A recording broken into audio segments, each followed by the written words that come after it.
The fact that Henry Armstrong was buried did not seem to him to prove that he was dead.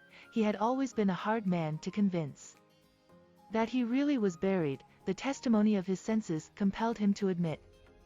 His posture, flat upon his back, with his hands crossed upon his stomach and tied with something that he easily broke without profitably altering the situation, the strict confinement of his entire person, the black darkness and profound silence, made a body of evidence impossible to controvert, and he accepted it without cavil. But dead, no, he was only very, very ill. He had, withal, the invalid's apathy and did not greatly concern himself about the uncommon fate that had been allotted to him.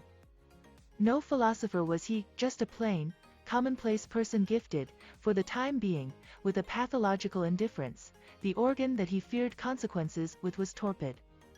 So, with no particular apprehension for his immediate future, he fell asleep and all was peace with Henry Armstrong. But something was going on overhead. It was a dark summer night, shot through with infrequent shimmers of lightning silently firing a cloud lying low in the west and portending a storm. These brief, stammering illuminations brought out with ghastly distinctness the monuments and headstones of the cemetery and seemed to set them dancing. It was not a night in which any credible witness was likely to be straying about a cemetery, so the three men who were there, digging into the grave of Henry Armstrong, felt reasonably secure. Two of them were young students from a medical college a few miles away, the third was a gigantic Negro known as Jess. For many years Jess had been employed about the cemetery as a man of all work, and it was his favorite pleasantry that he knew every soul in the place. From the nature of what he was now doing it was inferable that the place was not so populous as its register may have shown it to be. Outside the wall, at the part of the grounds farthest from the public road, were a horse and a light wagon, waiting. The work of excavation was not difficult. The earth with which the grave had been loosely filled a few hours before offered little resistance and was soon thrown out.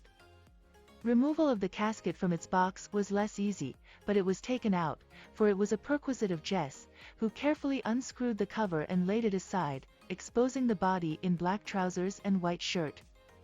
At that instant the air sprang to flame, a cracking shock of thunder shook the stunned world, and Henry Armstrong tranquilly sat up. With inarticulate cries the men fled in terror, each in a different direction. For nothing on earth could two of them have been persuaded to return. But Jess was of another breed. In the gray of the morning the two students, pallid and haggard from anxiety and with the terror of their adventure still beating tumultuously in their blood, met at the medical college. "You saw it?" cried one. "God."